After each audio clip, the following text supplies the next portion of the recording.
الزمالك هيكسب الاهلي. زي ما سمعت في الاول كده، الزمالك يكسب الاهلي لما يتوفر شرطين.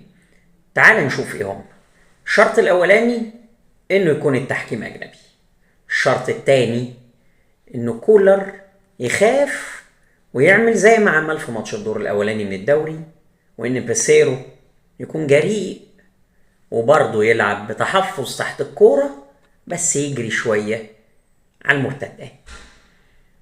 الاهلي ما قداموش حلول كتير، الاهلي مضطر يكسب علشان يفضل في المنافسة على الدوري. الزمالك ان شاء الله في حال كسب بيفركش كل الكراسي، لانه الجولة الجاية بيراميدز الاهلي. مفيش هزار يا زمالك، الموضوع فعلا محتاج ان احنا نحاول علشان المحاولة تستحق. طيب، سؤالنا ايه؟ سؤالنا عن النتيجة. اتوقع النتيجة، اعمل فولو واكتب توقعاتك للنتيجة.